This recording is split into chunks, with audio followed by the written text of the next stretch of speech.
एक बार फिर आपके सामने एक नया वीडियो लेकर। और अभी अभी आपका बाल विकास का पेपर हुआ है, पेपर पहला आपका पेपर है। और ये पेपर आप लोगों का कैसा हुआ है नीचे कमेंट बॉक्स में ज़रूर बताएं। फटाफट से जो 15 आपके एमसीक्यूज़ हैं उनके आंसर लेके हम आए हैं।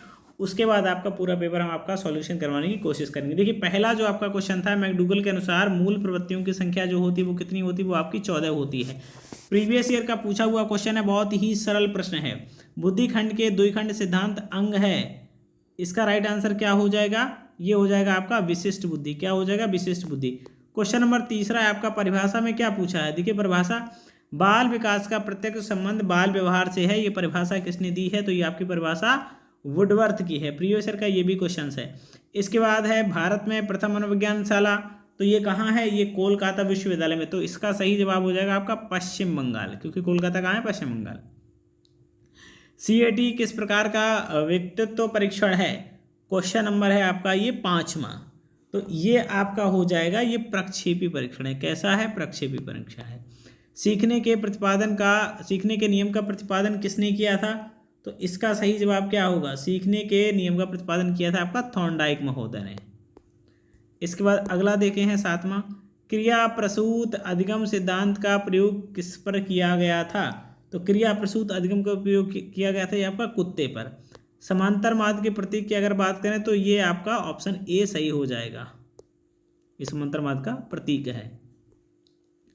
फिर है अपना क्या है, 130 IQ वाला, तो ये भी आपका किस में चला जाएगा, प्रतिभाशाली बालक में, है ना। 110 होता तो आपका सामान्य बालक रहता। क्वेश्चन नंबर 10, डीबी के अनुसार तर्क का सोपान क्या है। क्वेश्चन नंबर 10, तो ये होते हैं आपके 3। क्वेश्चन नंबर 11, समान को ही जन्म देता है, ये नियम किसका है, ये होता है समानता का नियम। बिल्कुल नाम से ही अपना स्पष्ट हो रहा था।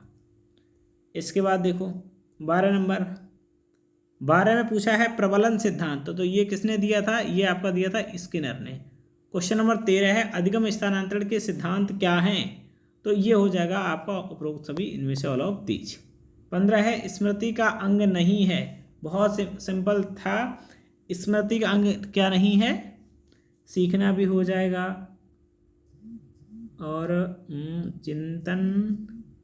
इसमें आप जरा देखना, स्मृति का अंग धारण करना संभवता नहीं होगा। इसका आंसर आप लोगों ने क्या लगाया है जरा बताइएगा जरूर, है ना। 15 का देखो जरा, 15 का किसी एक ही तत्व पर ध्यान लगाने क्रिया को इसको क्या कहते हैं, इसको कहते हैं ध्यान लगाना। तो 15 का हो जाएगा बी। इसके बाद के आपके जो क्वेश्चंस थे वो देख लो जरा। मानसिक विकास को प्रभावित करने वाले 4 कारक, ये भी आप लिख सकते थे। आपका आनुवांशिकता है, परिवेश है, परिवार है, सामाजिक अनुभव, ये सारे हैं। बुद्धिलब्धि का सूत्र किसने दिया था, विलियम स्टर्न ने दिया था। रोडसा स्याही धब्बा परीक्षण ये क्या होता है, ये पर्सनैलिटी को मापन करता है। माध्यिका आपने बता सकते हैं, माध्यिका की परिभाषा पूछी गई थी। अवधान का क्या मतलब होता है, अवधान का मतलब होता है किसी एक वस्तु या फिर विचार को एकाग्र करना, मतलब को ध्यान से हटाना। अधिगम स्थानांतरण के प्रकार सकारात्मक, नकारात्मक और शून्य। शैशवावस्था की 2 प्रमुख विशेषताएं, तीव्र शारीरिक विकास, अनुकूल जिज्ञासा की प्रवृत्ति। अधिगम अंतरण क्या होता है, जब एक सीखी हुई क्रिया या दूसरी क्रिया ज्ञान को प्रभावित करती है तो उसको हम क्या कहते हैं, उसको अधिगम अंतरण कहते हैं। सीएटी निर्माण किसने कराया, बेलेक और बेलेक ने किया था, है ना। कल्पना के प्रकारों का उल्लेख, सक्रिय, निष्क्रिय, सृजनात्मक कल्पना। रुचि का शैक्षिक महत्व क्या है, बिल्कुल सिंपल सा था। मात्रा का सिद्धांत किसने दिया, थॉर्नडाइक ने दिया था। प्रासंगिक अंतर्भूत परीक्षण निर्माता कौन है, मॉर्गन एंड मरे। समायोजन क्या होता है, बिल्कुल अच्छा सा पेपर था। अगर आप लोगों ने पढ़ा होगा, पुराने वर्षों के पेपर को हल किया होगा, मैंने आपसे पुनः कहा है आपके पुराने वर्षों में जितने पेपर हैं आप उन पेपरों को अगर हल करके जाएंगे तो 60 से 70% चीज़ें आपको वहीं से देखने को मिल जाएंगी। ये देखिए,